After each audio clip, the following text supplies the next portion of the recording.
Hi gang, in this video I'd like to share one of the simplest, enjoyable, and most effective strategies that you can ever use in those times when your existing clients complete or you otherwise need more clients. Now, building a sustainable coaching practice is a long game, and there's a lot of twists and turns in the road. When you're starting out, it can take you a long time to figure out your market, figure out how to connect to them, how to price your services, how to package yourself, and even more time just to get to a place where you have all the clients you want. Then, a couple of years later, you can wake up one day and discover that things have shifted. Perhaps a few big clients have matured and moved on, and you find yourself with large holes in your calendar. And you're shocked to realize that what used to work in terms of getting you clients simply doesn't get the results it used to. Now, for any coach, this can be a discouraging, scary, and even embarrassing time. However, I'd encourage you not to take it personally. It happens all the time. Markets are in constant change. Sectors and economies all go through cycles. Political changes can cause a lot of uncertainty, and technology is always changing the playing field. When it looks like someone has moved the cheese from the usual place in your kind of business development maze, no one's picking on you. It's just life via the market, inviting you to grow, evolve, reinvent yourself, and find the way to reconnect with your clients where you're most needed now. So when this happens to you, it's not just an if, that when this happens to you as a coach, here's one excellent approach that I know works really well. All you do is get out there and interview a good selection of your target market, whoever they are. The interview approach is easy because you're not trying to sell anybody anything, which kind of takes the pressure off, puts you at ease, and makes a much easier context for the contacts you have with the people you want to talk to. It really changes the dynamic and it allows for much easier conversations. So, for example, you could take an approach of deciding to write an article or create a report on some of the current challenges or trends in your desired market or your industry or your segment. Or you could have the approach of doing some research in service of creating new programs or new support for your ideal clients in this particular time. Whatever you decide, it'll give you a genuine premise to go out there and talk and listen to people. And that's the most important marketing activity you will ever do. When you get out there, be sure to ask about their biggest current challenges and the biggest factors that are kind of driving change in their world. You might ask about what changes they see coming, what solutions they've tried, what's working, what's not, where they kind of hang out, where they turn for solutions, etc. Just as your world is always changing, so is your ideal clients. And you will learn a lot from these conversations about what your market, what your ideal clients are struggling with now. You'll get a renewed feel for what's going on with them. I call this getting kind of the vibe of your tribe, like really plugging into what they're struggling with and what they're feeling. And it really allows you to kind of get re-inspired and figure out how you can best help them now.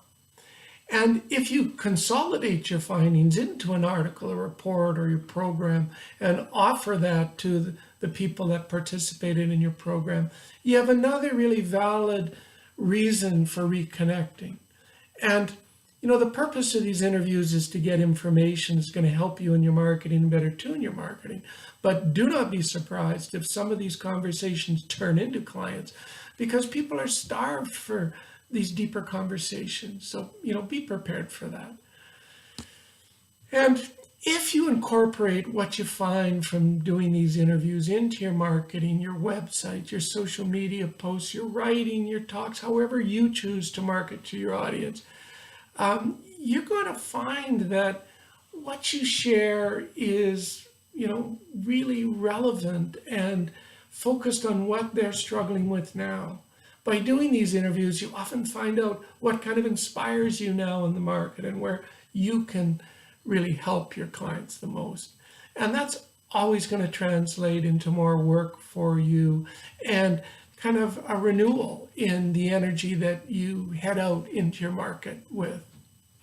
The main message here is that in the good times in your coaching practice are going to come and go.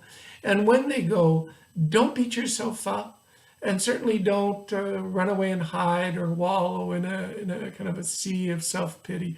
It's just part of being self-employed as a coach. Put your attention back on your ideal clients and find out where you can help them most now. When I talk people through these sorts of initiatives and mentoring situations or the yearly program I do, I encourage them to think of this work as kind of like a prayer. Like you're going out to the world, to the universe, and saying, where do you need me most? And you just head in that direction. And with whatever you find that your clients are struggling with, and whatever you decide you can help them the most, just be as generous as you can. Find the biggest opportunities, kind of the biggest stages or venues or soapboxes for you to share the information you learn, the information that can help them, right? And when you are really generous with what you share, what you give out in the world in service of helping your clients, it's going to come back to you. It might not come back to you immediately, but it is going to come back to you in ways that you can't even anticipate. Being in business by yourself is not an easy road to walk, but just remember as a coach, there's some 50,000 coaches that have come before you. There's tens of thousands of them that have figured out how they can make it work. And you can too. Just don't, try to do it all alone. And when things get tough, don't just run away and hide. Reach out, reconnect to the broader community of coaches. There are dozens of places coaches congregate. The ICF LinkedIn group, the Coactive Network, there's some 27,000 coaches sharing and supporting each other there. There's dozens of groups on Facebook, such as the Kick-Ass CTI Coaches, where you have an opportunity to reach out and ask questions and get support. So you're not alone in this journey. And, when you need it, ask for help, reach out. And I think you'll find if you keep putting your attention back on your market and what they're going through and how you can help them, you're going to find that there's always enough business out there, if you know how to look. And whenever you are lost, and it's pretty much guaranteed you are going to lose, just remember to reconnect to the market. Remember to reach out to your audience and ask for help if you need it. Okay, everybody, that's the message on this video. Good luck with everything you're doing, and I hope whatever challenges you're going through turn into some of the greatest opportunities that you'll ever have. Take care, everybody.